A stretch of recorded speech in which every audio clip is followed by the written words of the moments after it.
Ladies and gentlemen, may I have your attention, please? There will be a minor change in the program tonight. Tonight, the part of Robin Williams will be played by The Temptations. Ladies and gentlemen, from the Metropolitan Opera House in New York City, Mr. Robin Williams.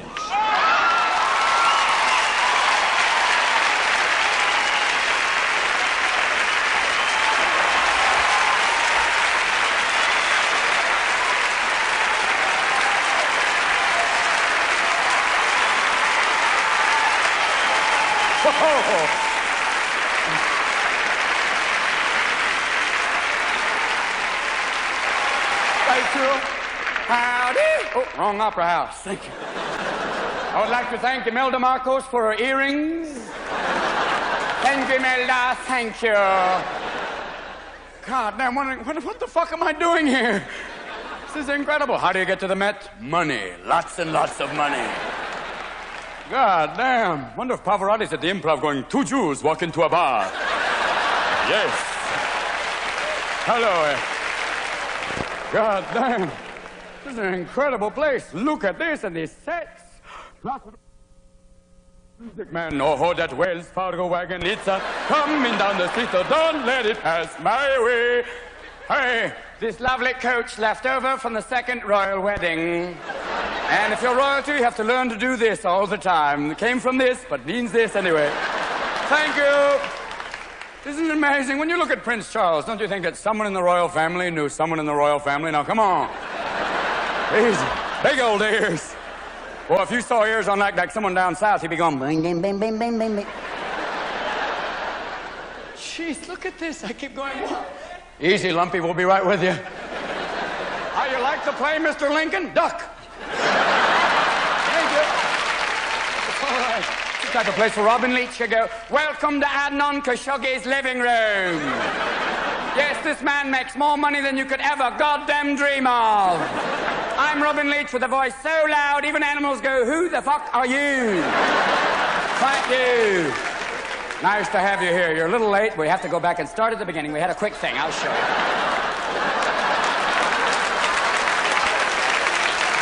Kind of ran out. We did this. We kind of played around, went back, did a quick thing with the coach. And we walked around, looked around here, and basically, I'm scared shitless. I can't lie. And they also have ballets here. Ballets, men wearing pants so tight you can tell what religion they are. Yes. Yes. God damn, Oscar Levant said that ballet is the fairies' football. I say, yeah. If that's true, maybe we should have Tom Landry working with the ballet going, all right, Baryshnikov, come over here. Everybody huckle up. I want you to take Giselle out, lift her, throw her down 5 yards. Everybody else? You know, the ballet's not over till the swan takes it in the ass. You know what I'm saying? Everybody, come on. Maybe you have a choreographer working with a football team. All right, everybody, line up, everyone, line up. Oh, my God, a smorgasbord. Look at this. All right, who's the tight end? Fabulous. You stay right there. I love you. Okay.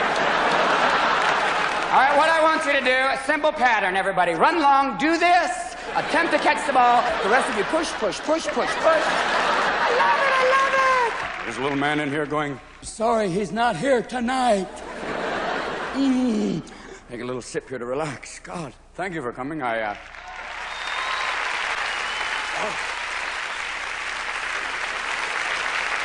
Damn. A little sip of Perrier here. I had to stop drinking alcohol because I used to wake up nude and hood of my car with my keys in my ass. Not a good thing. Hi, can I help you? No, thanks. It's just flooded. I'll be okay. Beautiful, baby. Beautiful, yeah. Because you're sucked into drinking beer by believing it's a healthy thing. All these beer commercials usually show big men, manly men doing manly things. You've just killed a small animal. It's time for a light beer. Why not have a realistic beer commercial? What's a realistic thing about beer where you go, it's 5 o'clock in the morning. You've just pissed on a dumpster. It's Miller time. It's a scary thing because you realize the first purpose of alcohol is to make English your second goddamn language. Eventually, you may be quite fluent. You may be a Nobel Prize physicist. After maybe 9, 10 Heinekens, you're going, you're speaking fluent drunkenese. Bravo. Next thing you know, you get a couple more beers, you've got a friend in a headlock going, I love you, little fucker, I love you. That's the kind of love I have for you, baby. God damn it. And you work your way beyond beer. You go beyond beer, you start into wine. For the very elegant people, a lot of people who are very elegant are in Montauk going, damn it, I wish I could have been there, but no, I'm not. Some people who have, I don't know whether they have the red wine with the fish or the chicken. What's the matter, asshole? They're dead. The chicken's not going to reach up from the plate and go, the red wine. It's over with. No, you know what I'm saying? And I'm not talking about puy-foussé or pussy-foussy. I'm talking about Mad Dog 2020. You know, the very elegant wine, the type of wine with a lovely screw top, a bottle of which after you can actually see vapor trails as people pass you. How you doing?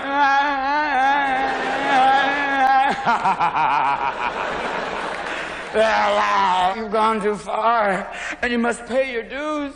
This is why I had to give up alcohol, because you have to pay the next day. Pray, dear Lord, please don't hurt me now. There you are lying in bed, and you feel like the scene from the movie The Fly going, help me. Help me. The entire room is spinning like a roulette wheel. Place your bets. Place your bets. And there's the old toilet in the corner going, talk to me. And you try and walk slowly, but you feel like the Elephant Man in a car wash. There's things in front of you like the stuff that scares the water off cars. You can't do it. Even your dog's looking at you like, you wouldn't believe the shit you said to me last night. I had to back out of the room. I was that scared. You promised me an evening with Lassie, you lying bastard. Yes, you've got an alcoholic problem. You do.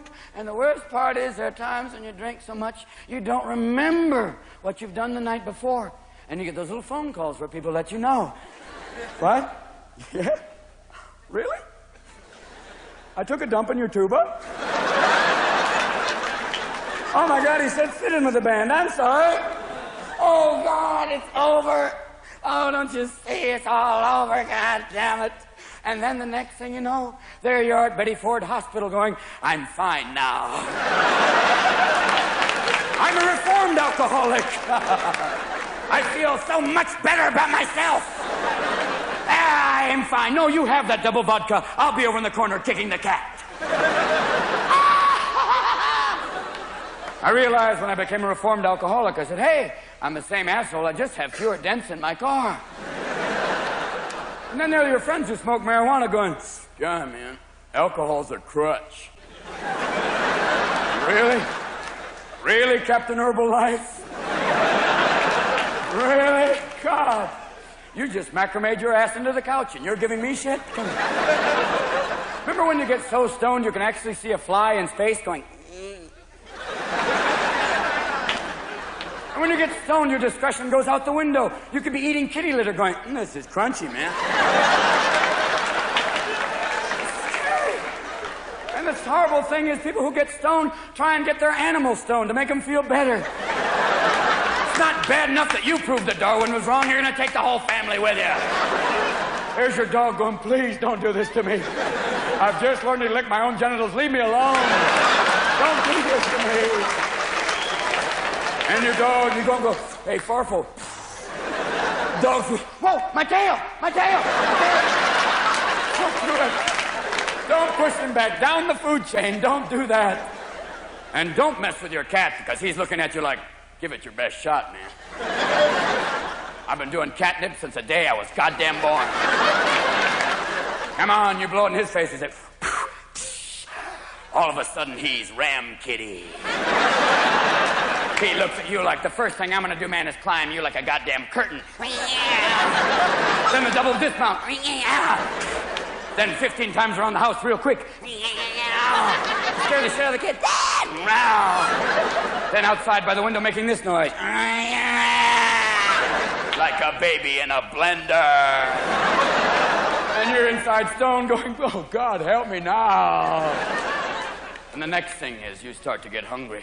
You think you can leave the house, you liar. You think, I'm gonna be fine, man. I've got to leave the house. I'm gonna be okay. If you could just find your goddamn feet, yeah, you'll be okay. Then you think you can drive. You think, yeah, I'll be okay. I'll drive, I'll be okay. And you have one of those new Japanese cars where you open the door and it goes, your door is open. And if you're stoned, you're going, I knew that. So you get in the car, you think, yes, I've got it. The keys, okay, fine. The keys, fine. Okay, reverse, fine, okay. Then you're going down the freeway, you think you're traveling at light speed. You think Scotty's sitting next to you going, Jim, you can't push it any faster. It's just a Chevrolet, Jim. Don't drag it over the edge. Your hair's blowing in the wind, and the window isn't even open. You're that stoned. You turn on the radio. You understand everything, yeah. Suddenly on the radio, man stoned on freeway. How do they know? How do they know? God damn it. I'm okay, I'm fine. Suddenly in the rearview mirror, red, white, and blue. Red, white, and blue. How patriotic, yeah. Shit, the police. Eat everything in the ashtray. Eat everything in the ashtray. Oh, God, oh, pull it over. All of a sudden, you start rehearsing. What seems to be the problem, officer? What seems to be the problem, officer? What seems to be the problem? I'm fine. What seems to be the problem? Nice day, officer. What seems to be the problem? Usually, you're stopped by a motorcycle cop. He gets off his bike like, God, am I incredibly well endowed. I'll get your door. There you go. From inside your car comes this Colombian sauna, like, suddenly he's going, I'm hungry, I don't know why. You're looking at him, you've rehearsed your line, what seems to be the problem, what seems to be the problem? You look at him and go, and as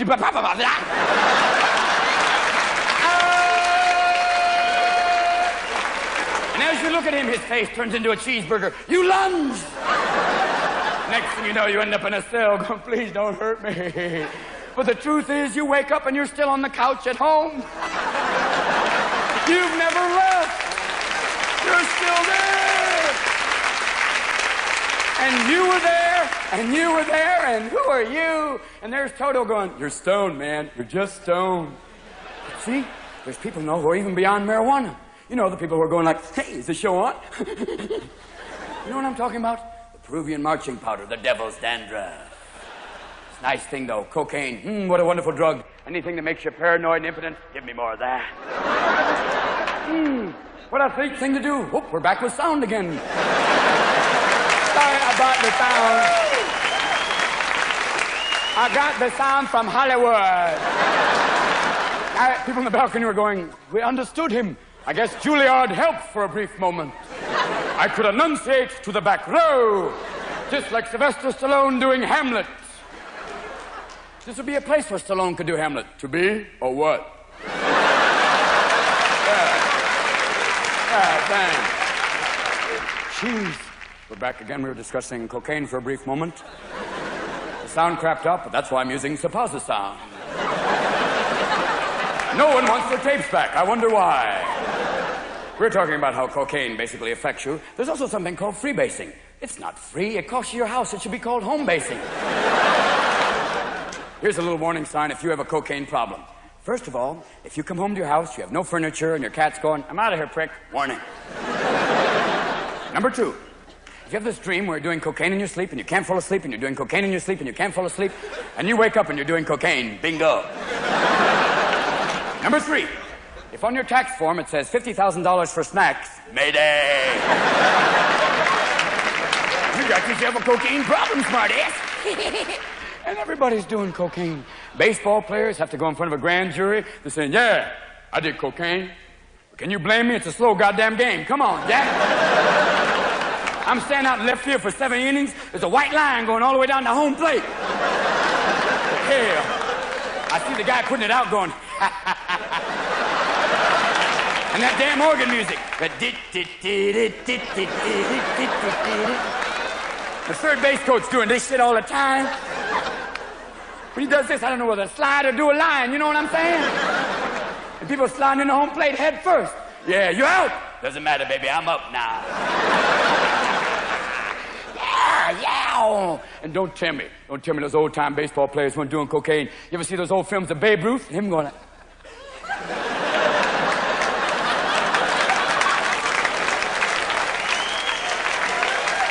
tell me that. He was feeding his titties off. God damn. Now, football players, you can understand doing a little medication once in a while. Because in football, you're playing a game against people who are 6'8", weigh 250 pounds, coming at you at 80 miles an hour. Of course, you're going to go, yeah, give it to me naturally. No. Bubba, do you do steroids? No, sir, I do not. No, baby, You're playing a game against a man called the refrigerator. He is not a refrigerator. He's a goddamn house with legs. If you're a quarterback, you pull back and go, set down, hut, Godzilla, 1, 2, pull back. Shit, it's an eclipse. No, it's not, tiny white man. It's just me. Tell me about the rabbits. Tell me about the rabbits. Bad news. Remember that time? You remember the time that Theismann got tackled so hard, his leg came up way back that way? And just so it really hurt again, they showed it to you in slow motion. And every man at home is going, don't show that again. That's bad news, baby. There are even Indian yogis sitting at home going, do not try this at home. It's a scary thought. Now, there must be some sports where they don't do cocaine. I mean, you can't think of golfers coked out of their ass on the first tee going, 4, 5, get it out of here! I can't take it! Little golf cart, too slow, I'm running! And you couldn't be paranoid in a sand trap going, I'm never getting out of here alive, man! I'm never getting out of here alive! The commentator, he seems to be having problems on the third tee. Why are you talking so low, man? Why are these 300 people walking behind me so slow? Look in the hole. There might be a snake. Look in the hole. Golf is one of the few sports where a white man can dress like a black pimp and not look bad. You know what I'm saying? A nice thing. I want to tell you one thing. You don't really need cocaine to get really high. You know what I'm saying? Because there's another way to get really high, and it's real cheap. Just run 26 miles. You ever see a marathon runner? You ever see the look on his face? It's the same look, like... How you doing? I'm alive! Yeah! And it only costs you a pair of fucking shoes, you know what I'm saying? It's the same thing. You know why he's so high? Because his body is pumped full of endorphins. It's the brain going, if you keep this pain shit up, I'm gonna hurt you. Because that's why when you run, the first couple of miles you're going, I'm fabulous. After about 8 miles you're going, I'm not too good. After about 26 miles you're going, why the fuck did I do this? And you have that look like... And you never see a guy hanging out by a track going, my man, you need a pair of Nikes? Try one shoe on. Do this for a while. Because you don't need it. The basic thing to remember about cocaine is this. There was once a documentary. They asked a Peruvian Indian chief. They said, Chief, what's cocaine? He looked right in the camera and said, cocaine is our little gift to the white man for what you did to us. Yeah, you take our land, we give you a monkey for your back. That seems fair. Yeah, don't you know that? Don't you see it now, Sprobbin? Of course, I know a lot of people going, you know, Helen and I, basically, we did drugs in the 70s, but in the 80s, what we like to do is get all of our stuff together and go, that gets me high, that's it. We like to look at the Sharper Image catalog and go, we don't have that yet, we don't have that yet. And that whole thing in Africa pisses me off. Everyone's sending food to Africa. Let's send some cocktails. Let's make it a party. Goddamn. There's your father over there with 15 cups of coffee, 8 cigarettes, going, your mother and I never did drugs. Beep. Come on, Pa. Your mom's taking 3 Valiums. She's passed out in front of the TV going, don't change the channel. Don't you see? Don't you see? Oh, look at this. Maybe if Japanese people did cocaine, it'd be like, all right, look at this way.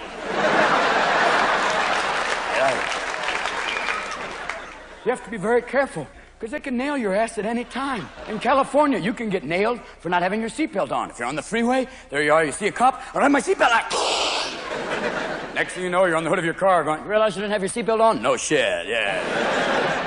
California, we got different type of police. You get stopped in West Hollywood, stop! Those shoes don't go with those pants. But you're used to police here, a little bit easier. Basically, your New York cops, a couple of 100 pounds overweight, wandering around like, hey. You know what I'm saying? He's over there going, fuck Miami Vice, where's my Maserati? Nowhere, okay. Somebody comes up with a knife, I'll kill you. Okay, give it your best shot. Okay, get out of here. Give me the knife, go on. There you go, come on. It's the whole other bag. But of course, the best police in all the world, you know what I'm talking about, below that little Manson-Nixon line. Yeah!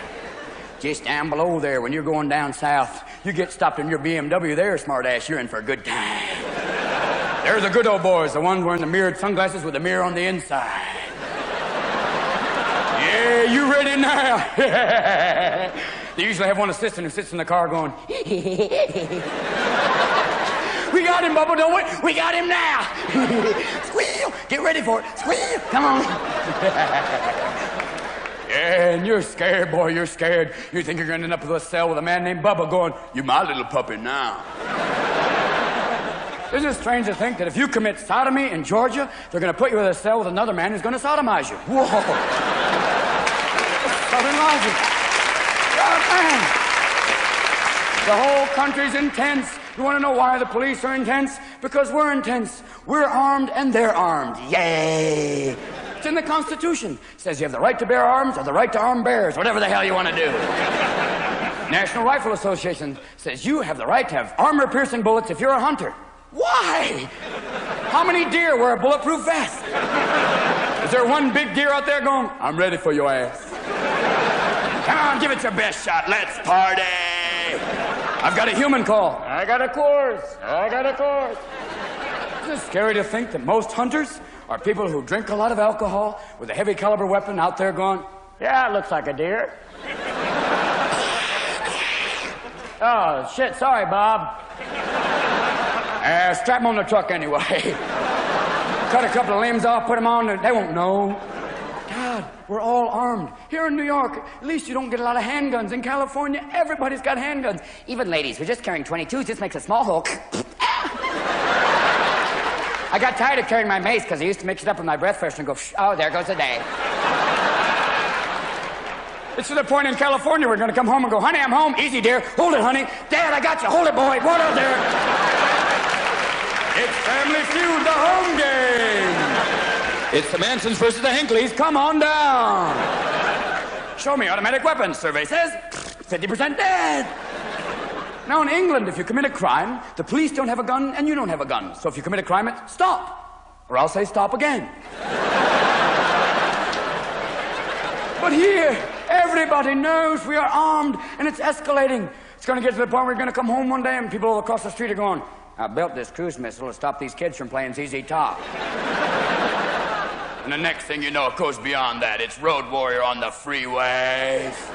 People start mounting twin 50 caliber machine guns on the front of their Chevrolet going, look, Helen, a slow Chinese driver. No, you think you've got him, but he's in front of you going, nah, I've got a flamethrower in the trunk, you're wonton. And one little lady up on the front of them with a little tiny Volkswagen with a grenade launcher going, make my day. It's all there. We're Americans. We're simple people. But if you piss us off, we'll bomb your cities. Think about that. Just ask the Japanese to go, what? We bomb one harbor, next thing you know, you nuke our town. But the nice thing is, you build us back up, you buy our products. Nice people. The whole thing, and at the top of the heap, there's Ronald Reagan with a look in his eyes like they're going to put swinging doors into Congress. So it's going to be, I'm back and I'm pissed off. He's got that look in his eyes. Here's a president that said, what would this country be without this great land of ours? Wait a minute. Excuse me, sir. Mr. Reagan, under redundant in the dictionary, it says, see redundant? Fine, you got me on that one. Don't you see that look in his eyes? He's not dealing with the real world anymore. Here's a man in a presidential debate referred to army uniforms as costumes. So in other words, war is the big film. So if he launches a nuclear weapon, that's a wrap, everybody. No, Ron, no. Don't you see when he's talking to Congress, he's got that look in his eyes like it's not Congress anymore. It's the old actor's home. There's Tip O'Neill. He's talking about Central America, but all of a sudden Tip's face starts to melt to Ron. It's not Tip anymore. It's Duke Wango. Well, forget these piss-ats. Let's get out of Nicaragua, kick some ass. You can see Ron go, I'm with you, Duke. I'll get the Contra ponies, we'll be out of here. And there's Casper Weinberger looking a lot like Bela Lugosi going, we can't do it during the day. Yes. Then there's Schultz and Bush, kind of like Stan and Ollie. Now you've done it, we've overbalanced the budget. There you go. Don't you see? And Henry Kissinger, the Phantom of Congress, somewhere in the background going, they don't understand you like I do. You have to understand me. Look here, Mr. Reagan, look, Cambodia, Nicaragua.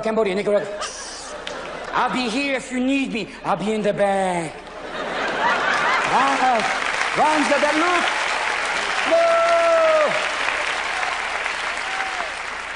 Suddenly Teddy Kennedy stands up, but it's not Teddy Kennedy anymore to Ron. It's Jimmy Stewart going, Mr. President, you can't do this without the will of the people.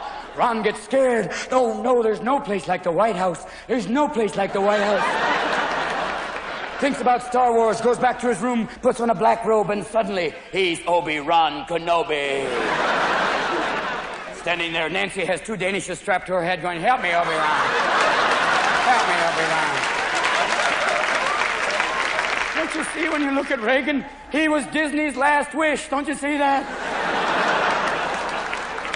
Just before Disney died, he went, make a president. And all the cartoon characters went, yeah, you heard what he said. Come on, everybody.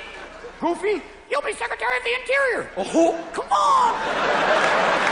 He's got that look. There it is. The way he moves. It's strange, though. Don't you see the way he moves? It's like the Lincoln exhibit at Disneyland, don't you see? When he gets up, it's like, I just want you to know that I'll be right with the question for You expect to see Jim Henson behind a curtain going, you moved him too far! Move his arms! I want you to know the budget's balanced now. Won't you see one day he's going to break down in the middle of a press conference? It'll be, well, I... You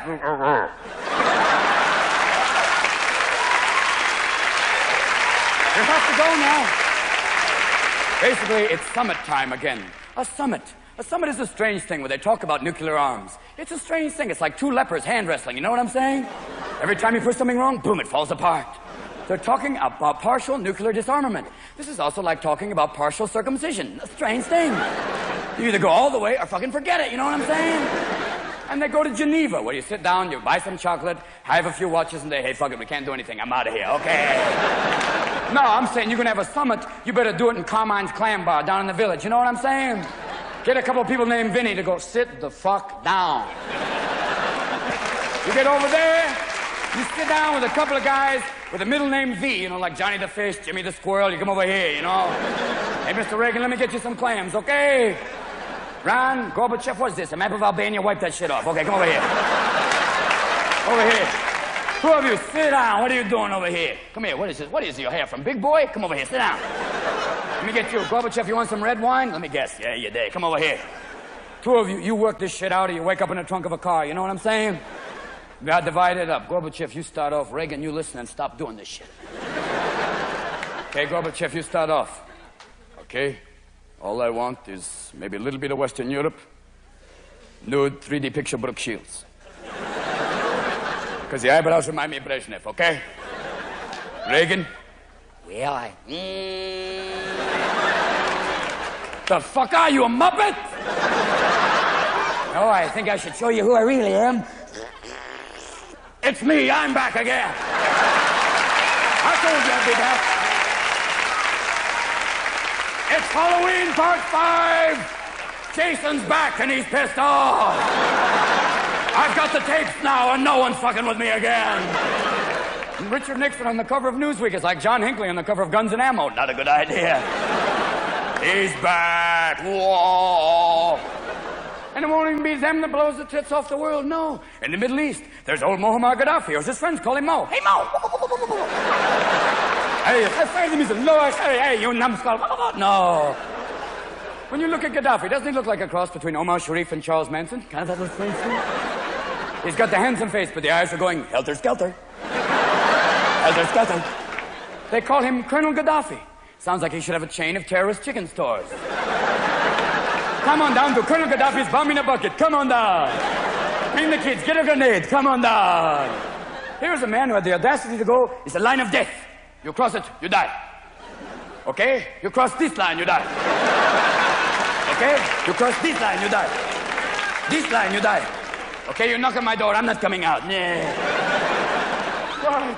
What is this? The only people flying to the Middle East right now are terrorists. Will you be sitting in armed or unarmed? In case of a cabin seizure, a small gun will fall from the ceiling, run to the front and claim it in the name of Allah. No. The whole Middle East is like an old Marx Brothers routine. It's like Gaddafi, God bless you, Assad, nobody, Hussein, nobody, you're out of here.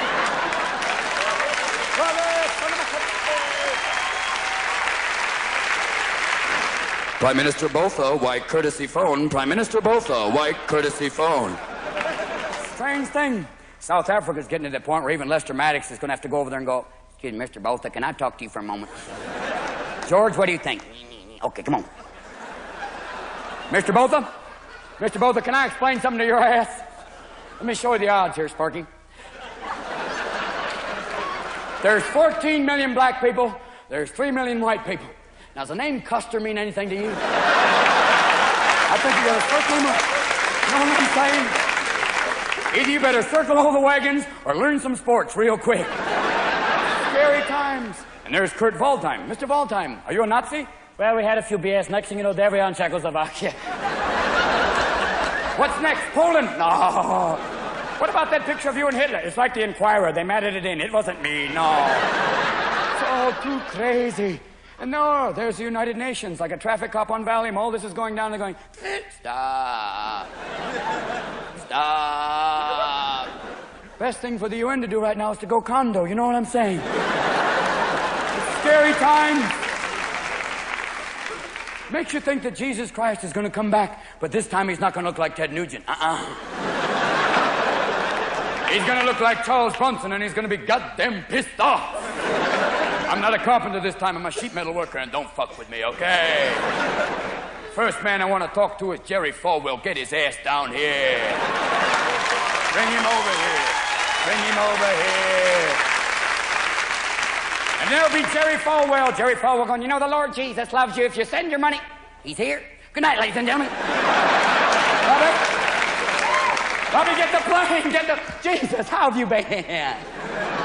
No, I misunderstood the Bible. I thought you said the geeks on there. Please don't hurt me. And all of these healers. If that man in the PTO club is such an amazing healer, why can't he make his wife Jiffy Pop hairdo go down? Jim Baker and Tammy. If this man has a direct line to God, why does his wife look like divine? You know what I'm saying? Woo. And there's Ernest Ainsley saying, I will heal you, but he's wearing a toupee show so shitty, looks like a small animal crawled on his head and went, There's Reverend Gene Scott going, I will compare and contrast Jesus and Spider-Man. No, baby, no. Makes you think that God's up there looking down going, I gave you a nice planet and you fucked it up. Everything's going a little strange. Our rivers are so polluted that maybe one day a 5,000-pound trout's going to crawl out of the Hudson and go, I want to talk to anybody from Dow Chemical, anybody. Get his ass over here. I got some two-headed babies to show your ass. Better living through chemistry, show me this. Yeah. But we believe now the accident at Chernobyl has been taken care of. If you'd like to follow us into the plant, I'll show you around.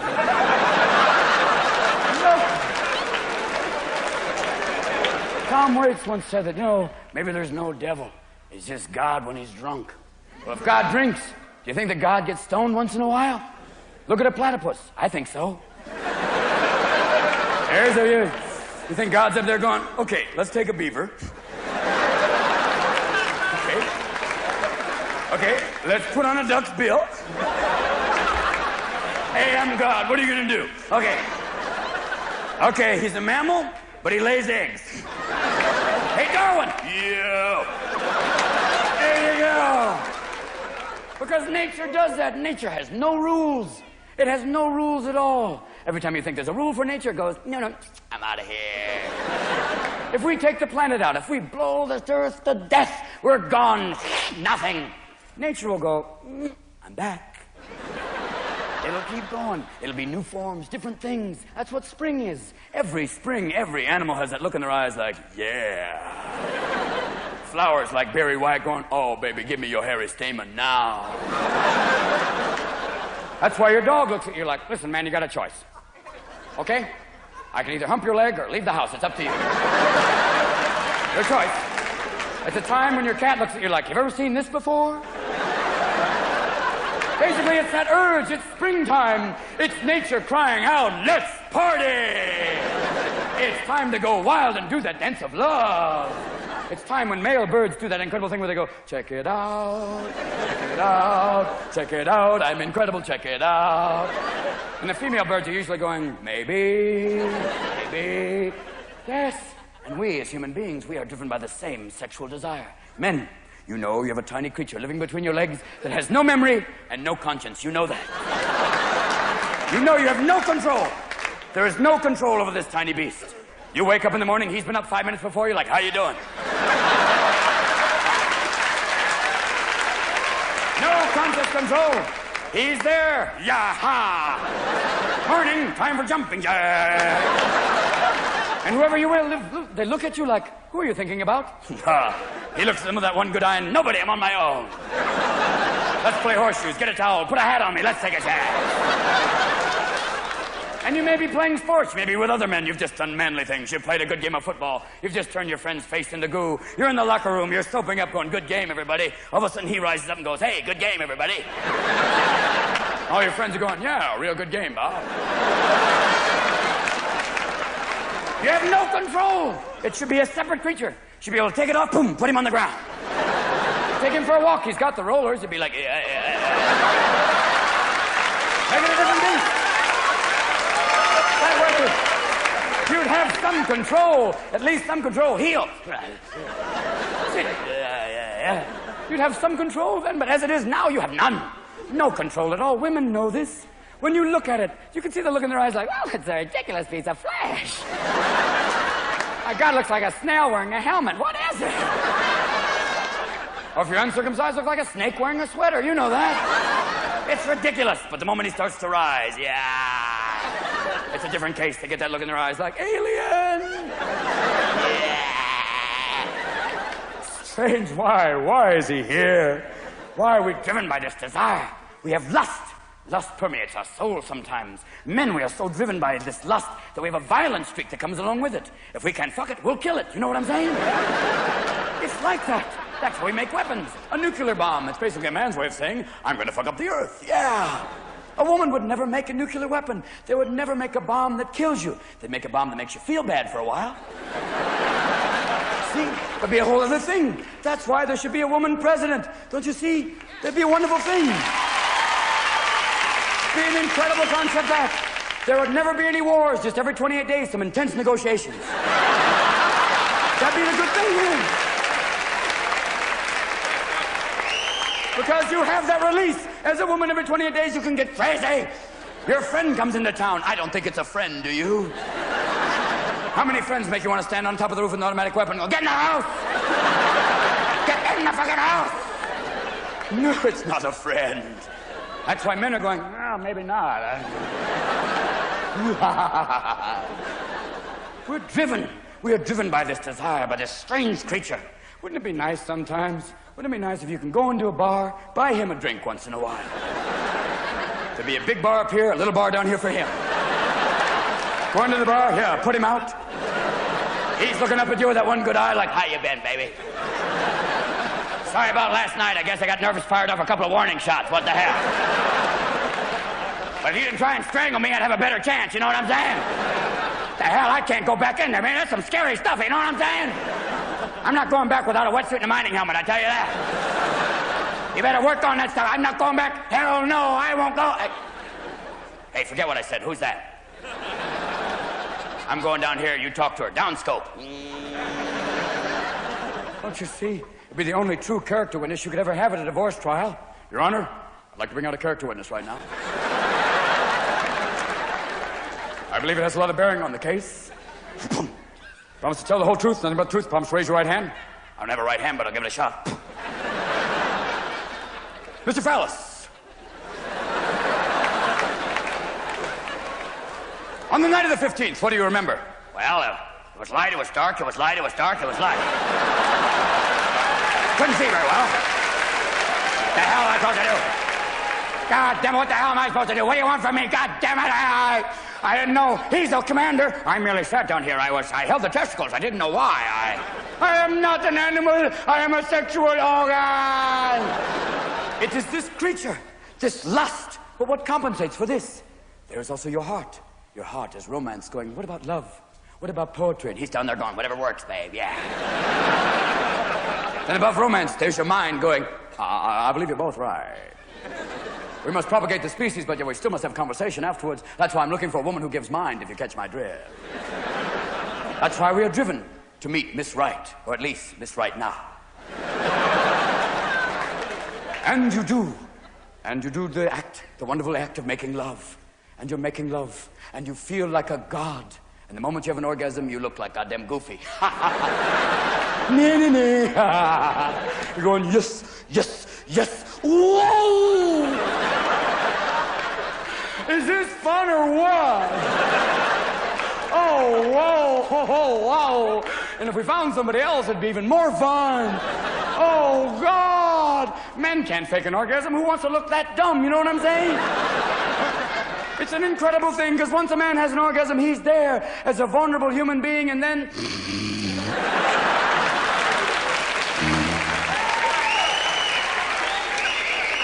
At that point, women usually go, I'm ready.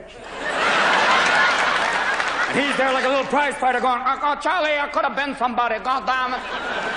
I'm melting! I'm melting! It's over, you're through, down. Can't even jump somebody. It's an incredible thing. You try. That's when you need sexual therapy. That's when you need help from a little tiny lady like Dr. Ruth Westheimer. Yes, Dr. Westheimer. Here's a woman talking about oral sex, and you know she doesn't even eat pork. Warning. It's a wonderful way she talks about it. She talks about the penis like it's a cooking show. First of all, take the man's penis between your fingers. Knead the bread. No. No, baby, don't be doing that with my Tiny Johnson. Baby, I'm saying if you want sexual help, you don't want a little tiny Jewish lady. You want a large black lady named Dr. Ruth. Yeah. She'll help your ass then, because she'll be goddamn honest with you. You call in and say, Dr. Ruth, I have a small penis. Does that make a difference? She'll go, damn straight, baby. Honey, you can't make butter with a toothpick. You know what I'm saying? Work with it, baby. Don't be coming at me with that little thing. Dress it up. Get some puppet show stuff. Make it sing. Make it dance. Just gonna blow. Get that thing away from me. And men, you better learn some foreplay. You know what I'm saying? Most men, the foreplay is like, here I come. Most men, women, you know what it's like. They grab your titties like they're making bread. You know, like they're trying to push them together, make one good one. Piece of flesh, baby. That's you. Don't let them grab that stuff. You say, you want to make cookies? Get in there. You want to fuck? Stay here. Don't be doing this stuff now. And they do this thing where they grab your nipples real hard and go, ooh, does that get you hot? Oh, yeah. Oh, I'm on fire now, Chief Smoke. Yeah. Mr. Vice Grip, Mr. Pliers. And they do this thing when they start grabbing your nipples and turning like they're dialing a fucking radio. What the hell is that? What are you dialing? Radio Free Europe? Get your ass out of there. Damn, what is this? Oh, yeah, I'm cooking now. This is a woofer, this is a tweeter. Get your ass out of here.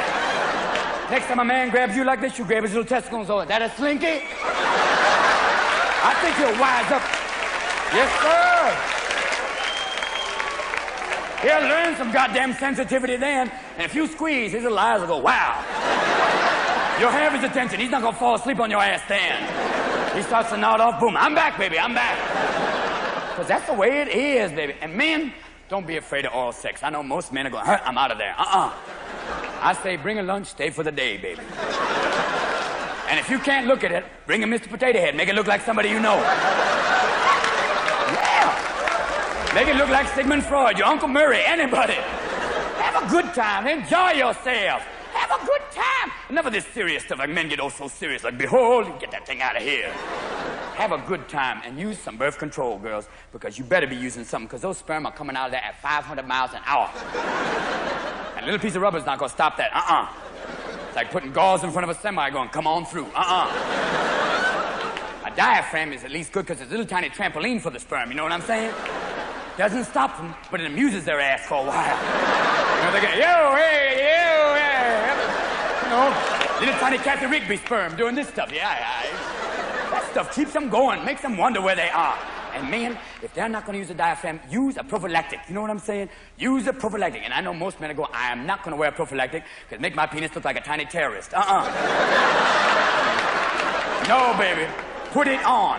Even the one, the little reservoir tip, makes it look like a Krishna. I know, like, put it on, baby. Wear it. And don't get the ones with ribs. If you want ribs, go get barbecue. Don't do that.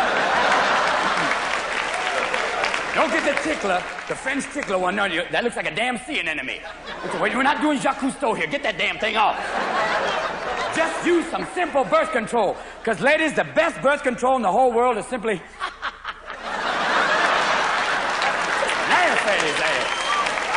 Can't take it. They can't take that shit. Men cannot take laughter at the mighty sword. You know that.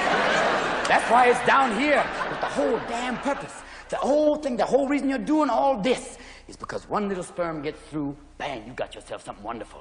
And you're lucky you get any good sperm at all, because when you're making love, your testicles like a little punching bag, like pitchy, pitchy, pitchy, pitchy. It's lucky your semen don't come out of there like Leon Sphinx going, I could have fought better, Howard. I could have come at him, but he seemed to move away from me. That's it. One little sperm gets in there, makes contact, boom. It's like a chromosome square dance. 24 chromosomes coming down. 24 chromosomes spinning round. Dominant gene means hair is brown. Bow to your father. Bow to your mother. And you've just created a tiny creature that'll eventually quit college on you, too. You're off and running the wonders of life. And women know the moment they get pregnant, because it's like a ping, and they start to glow. And you expect to see 3 wise men show up at your door and go, you saw a star, dude?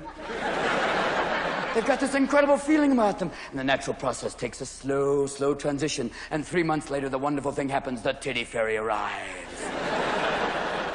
And in one night, she goes from 0 to Aida. Yeah! Thank you, Jesus. Thank you. Yeah. Even he's going, who the hell is that? Merry Christmas, thank you. Ramming speed, boom, boom. No, and you make one move toward him, it's like, no, they're for the baby. Oh, come on, he's only got one mouth, let's warm him up, come on. No. And along with the titty fairy, something else happens. A couple of months later, 6 months, something amazing happens. The hormone fairy arrives. And her moods start to change. Bullshit, it makes her period look like nothing. You'll come home, she'll be waiting for in the door with a large knife going, honey, honey! And the only thing that'll save your ass is Haagen-Dazs. Thank you. You have to leave it there at the door. She'll come out 5 feet and go,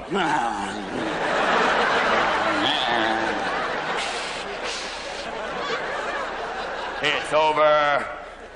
And you'll prepare. You'll prepare for that moment, which you think is every day. From 6 months to 9 months, every day you'll be going, are you okay? She'll be going, I'm fine. Are you okay? I'm fine. And you'll know on that 9th day of the 9th month, it'll be time. Because you'll come home and she'll have the entire house packed in 2 small bags. And she'll have that look in her eyes like, let's go. And if you don't move, she'll grab your scrotum and pull it up over your head. I think you have to go now. Let's go! Because your little wife has suddenly transformed into Ralph Cramden. Get it out, Norton! Get it out! Because she is passing a creature 50 times larger than the orifice it's supposed to come out. It's whoopee time, whoa! And you're driving down the freeway. Yes, she's like De Niro in Mean Street screaming out the window. Ah! You think, I've got to get her to the hospital, but I've also got to get this screaming bitch out of the car. Dear God, help me! Whoa! Then she'll be very calm. I'm fine. No, I'm not! Move it! You get to the hospital, you think, okay, let's go in the hospital. Let's go in the hospital. You're carrying the bags. There's usually one attendant going, you must fill out some forms. Fuck you, Sabu, get out of the way! No, come on, let's go! She's on a gurney. She looks like a great white whale. Whoa! Have you seen the great white mother? That way! You're rolling down the aisle. Whoa! Attendants are going by going, you better do it real quick now. Yeah, you're screaming. They get her in there to the operating room, which is a very subtle, sweet place. Bullshit, it's Earl Shive's living room. Bright, bright lights. She's screaming like crazy. You're going like this. Let's breathe, honey. Let's breathe. Because you have this myth that you're sharing the birth experience. Bullshit, unless you're passing a bowling ball, I don't think so. No, baby. Unless you're circumcising yourself with a chainsaw, I don't think so. Unless you're opening an umbrella up your ass, I don't think so. You're not doing diddly squat. You're along for the ride. And you're there breathing. You're hyperventilating. She's looking at you like, what the fuck are you doing? Why don't you knock me out, you asshole? And usually there's an anesthesiologist in the corner going, you need anything, man? She sees him. She wheels her ass over there. Give me that, you dumb stone prick. Oh, get it out. Oh, and after 10, 15 hours of sheer bliss, you're rewarded with a baby. But bullshit, it's not a baby. It's a little old man dipped in 40 weight. Don't you see? It's like Gandhi and Churchill had a child. You know what I'm saying? A little tiny thing there. It's a little tiny creature like, yeah, I'm looking for the breast. I'm looking for the breast. It's a strange creature. And now that you have a child, you have to clean up your act because you can't drink anymore. You can't come home drunk and go, hey, here's a little switch. Daddy's going to throw up on you. You can't get stoned because they have toys that'll mess your head up. If you're stoned with a transformer, it's a truck, it's a robot, what the fuck is it?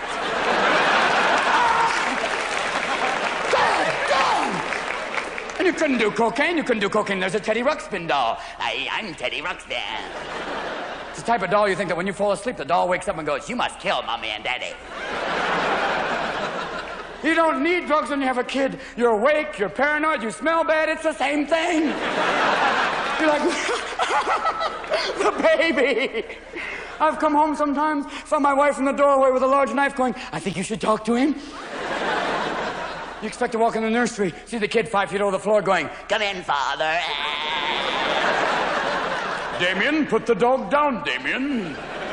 Because they do horrible things, little babies. They go up to the dog and go, doggy. You can see the dog look at him like, oh. You'd be dead if you were a cat. But since they love you, God. Scary. And then they do something wonderful, though, just when you're about to play hand baby. They look at you and go, Daddy. Oh. Then he looks at the dog and goes, Daddy. And the dog looks at you. I don't have to send him to college. Yeah. There's nothing you can do.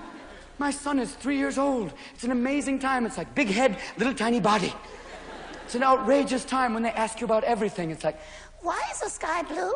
Well, because of the atmosphere. Why is there atmosphere? Well, because we need to breathe. Why do we breathe? What the fuck do you want to know? A year ago, you were sitting in your own shit. Now you're Carl Sagan. What is this? Who are you? Are you Buddha? Ask Mommy. She's omnipotent. She knows everything. It's a little tiny creature, man. And they imitate everything you do. I was driving in traffic. Someone cut me off. I went, fuck it. From behind me in his little rocket seat, a voice went, fuck it. All day long, he followed me around the house going, fuck it. Fuck it. Fuck it. Fuck it. A sweet little old lady walked up and said, oh, what a beautiful child. Fuck you. It's the Williams boy. But don't you see? Children can't live with them, Don't you see that? They've got you. They've got that look in your eyes like, what are you gonna do? I'm a baby. I couldn't exist in the outside world. I see him working on emotion sometimes. I peeked around the corner. There was a mirror. He was going, ah. No. Ah. Ah. Yes. That's the one. That's the one where the dog's going, I'm out of here, pal. God, it's incredible. And I try and do sweet things for him. I said, I'll take him to Disneyland. That'll be fun. Mickey Mouse for a 3-year-old. Yes, Mickey Mouse for a 3-year-old. That'll be incredible. Mickey Mouse to a 3-year-old is a 6-foot fucking rat. There's Mickey going, hi, little buddy. Ah! No. And then Goofy came up. Oh. It's Dad having an orgasm. No, come on. In the car. There's nothing you can do. And if you have children, I know a couple of you have children, you must have a few and you left them at home tonight. Yeah, you snuck out, you lying bastards. You left them with a little old lady you hope doesn't have a prison record. Yeah. You hope that she doesn't drink, so when you call, how's the baby? How's the baby? Fuck, I don't know. Because as you walked out of the house, the last thing you saw was a little face pressed up against a plate glass window going... And you walked to the car going, I feel like Dr. Mengele. Amen. But you know, as soon as that door slammed, the kid turned to the sitter and went, oh, lady, they're out of here. Let's peel off these Pampers and party. You like Fisher-Price music?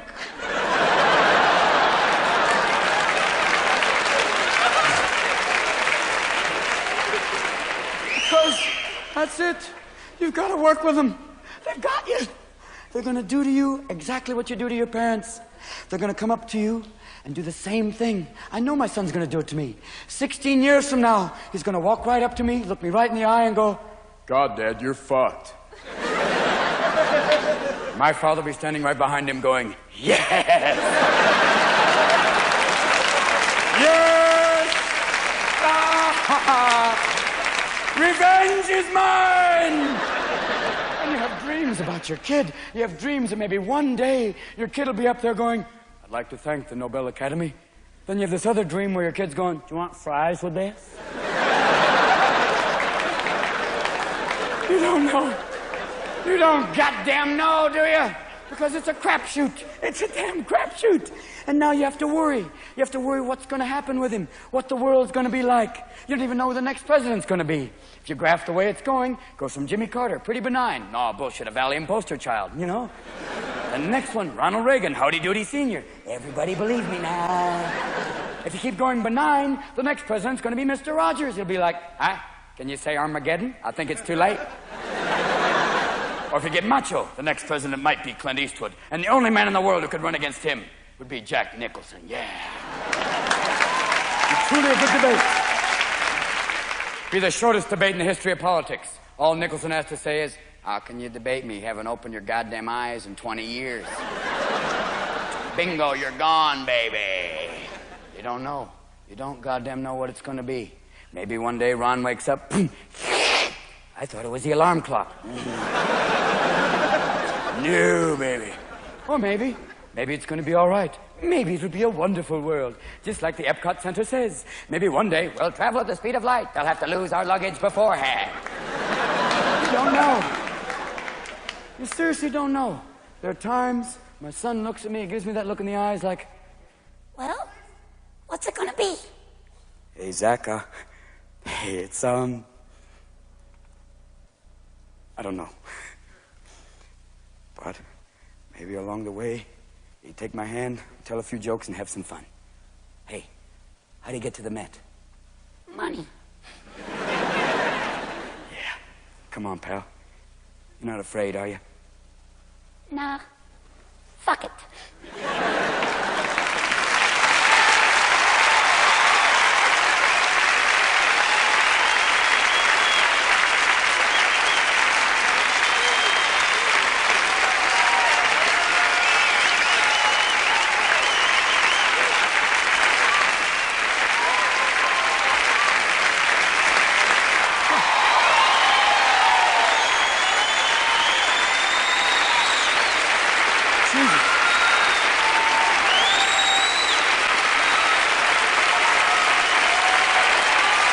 Thank you.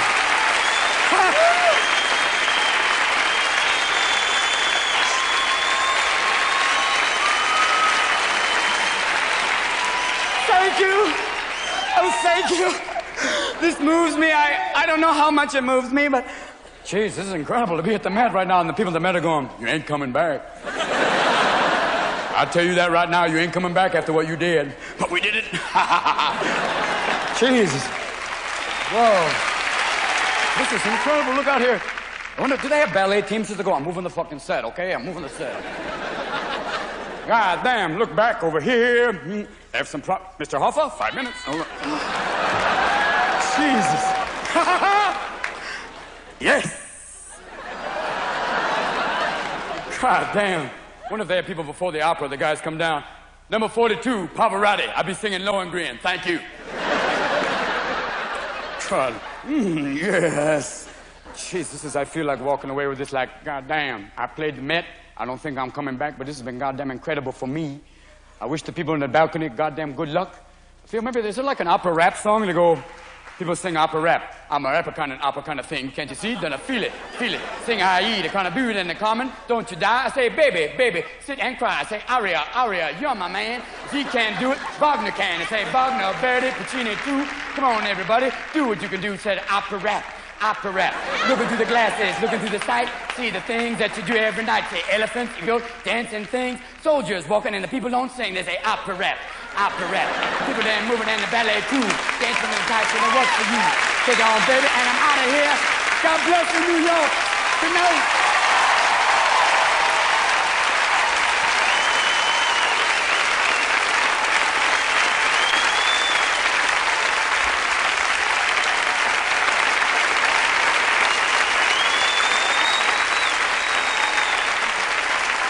God bless you.